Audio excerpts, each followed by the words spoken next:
Hello, everyone, and welcome to this episode. My name is Mohammad Reza Fathi, and I'm a life coach. What we do in life echoes in eternity.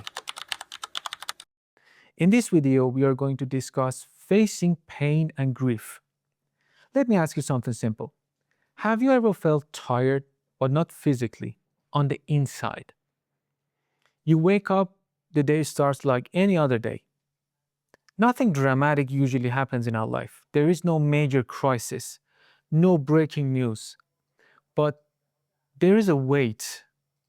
You move through your routine, you answer your messages, you usually handle your responsibilities. On the outside, everything works, but on the inside, something feels off. Maybe it's that quiet thought, I thought I would be further than this, or that subtle comparison when you see someone else moving ahead, or that strange feeling of being present in your life, but not fully being connected to it. Sometimes it's hard to explain. You're not falling apart, but you're not at ease either. And because it's not dramatic, you don't even talk about it. You just carry it like a burden. That quiet weight, that's what we are talking about today. For the beginning, we are going to discuss different shapes of pain. Pain doesn't always arrive loudly. That's the kind that comes from comparison. You see someone your age building momentum. You smile, you admire them, but something tightens inside. There's rejection. A message that never gets answered. A position you didn't get. A relationship ends without clarity. Then we have financial strain. You're putting in the effort, yet progress feels slow. Bills move faster than the results. Then there is identity disappointment. Looking at yourself and thinking, I didn't imagine this version of me. And there are pains far deeper than this. Losing a parent, or losing a partner, a close friend, a pet. That kind of grief is different. It does not require analysis. It doesn't need improvement plans. It just asks for time, for some space, for some sort of respect. Some losses are not problems to be solved. They are experience to be honored. But many of the struggles we carry every day are quieter than this. They're not about losing someone. They're about slowly losing the connection with ourselves. When discomfort shows up, we rarely sit with it. We feel our schedule or we reach our phones. Usually, we throw ourselves into work. Movement feels safer than stillness. Other times, we shut down a little. We lower our expectations. We stop trying as hard. We tell ourselves, it's fine, I'm doing okay. And occasionally, we turn the frustration outward, blaming circumstances, timing, or other people, or even ourselves. The issue isn't these reactions are evil, they're automatic. The issue is this: the pain that is ignored doesn't disappear, it settles. It settles inside us. And over time, it changes how you see yourself. You become more cautious. After a time, you become less confident, more doubtful about yourself and everything. Not because you lack ability, because you've been carrying something unspoken. And slowly, without realizing it, you move from I'm going through a hard phase to maybe this is just who I am.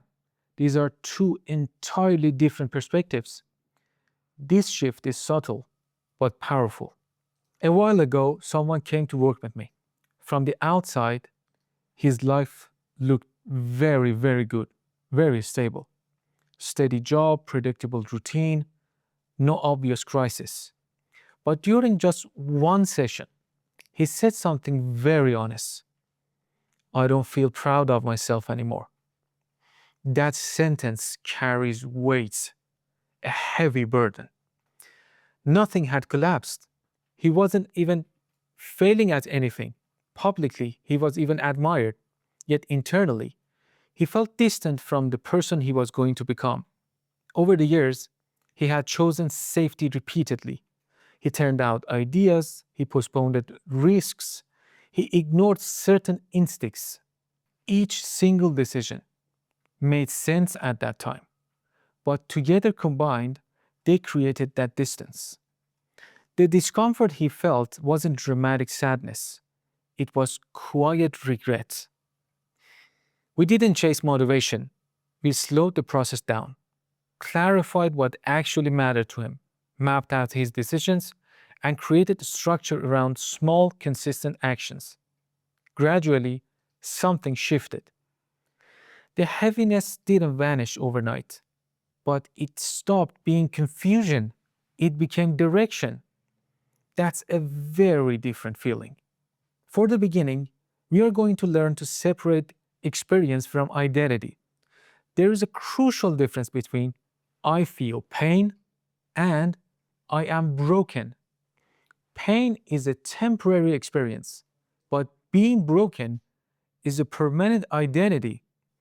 When these two merge, growth stops. But when you separate them, space opens.